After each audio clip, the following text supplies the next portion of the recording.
Hi hello viewers. இன்னைக்கு today lunch என்ன பார்த்தீங்கன்னா, மார்னிங் நான் என்ன செய்யலாம்னு பார்த்துட்டு இருந்தோம். எப்போ பாரு குழம்பு சாதமே எனக்கு கட்டி தரேன்னு என் பையன் என்கிட்ட ஒரே கம்ப்ளைண்ட்.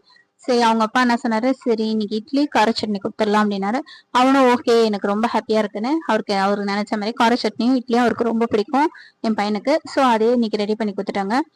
நான் அதுக்கு எண்ணெய் ஊற்றி லைட்டா இந்த உளுத்தம்பருப்பை கொஞ்சமா எடுத்துக்கிட்டு அதை கொஞ்சம் பொன்னிறமா வறுத்துட்டு 2 மிளகா போட்டு அதையும் வறுத்துட்டு தனியா எடுத்து வச்சுட்டேங்க. இதுக்கு தேவையான வெங்காயம் ஒரு 2 வெங்காயம் எடுத்துட்டு அதை கட் பண்ணிட்டு அதுக்கப்புறமா கருவேப்பிலை வெங்காயம் போட்டுங்க.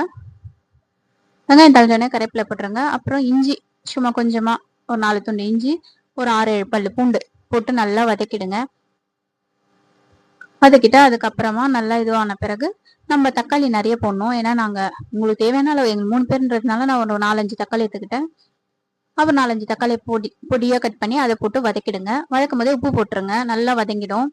நல்லா வதங்கினோடனே ஆற வச்சிருங்க. ஆற வச்சு மிக்சி ஜார்ல போட்டு ஃபர்ஸ்ட் நம்ம வறுத்த அந்த உளுத்தம்பருப்பும் மிளகாவும் மிக்சி ஜார்ல இருந்து அரைச்சி எடுத்துக்கோங்க. அதுக்கப்புறமா இதையும் போட்டு அரைச்சி ரெண்டுத்தையும் மிக்ஸ் பண்ணிடுங்க. ஸோ நம்ம டேஸ்டியான கார சட்னி ரெடிங்க. இட்லி பாருங்க பூ போல சுட்டாச்சு, சாஃப்டா ரொம்ப நல்லா வந்திருந்தது. கார சட்னியும் பாருங்க ரெடி. ஸோ இவனுக்கு காலைக்கும் மத்தியானம் இதாங்க. நைட்டுக்கு தான் அவருக்கு சாதம் கொடுக்கலான்னு இருக்கேன். லஞ்ச் என்ன பண்ணலாம்னு யோசிச்சுட்டே இருந்தேன்.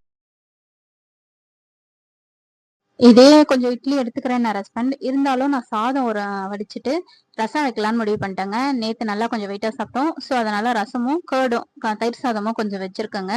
ஸோ தயிர் சாதம் அப்புறம் தாளிச்சுலாம் விட்டேன். ரசம் மட்டும் வடிச்சிட்டேன் பாருங்க, சாதமும் வடிச்சிட்டேன். இதுக்கு சைட் டிஷ் என்ன பண்ணலாம், பொரியல் பண்ணலாம், டைம் இல்லை, எனக்கும் டயர்டாக இருந்தது. சரி யோசிச்சுட்டே இருந்தேன். நம்மளுக்கு இருக்கவே இருக்கு கார்ன் சிப்ஸ். ரொம்ப நாள் ஆச்சு இது சாப்பிட்டு. ஏன்னா டயட்ல இருக்கேன்னு நான் சாப்பிடாம இருந்தேன். இந்த வாட்டி வாங்கியிருக்கேன் ரொம்ப நாள் கழிச்சு.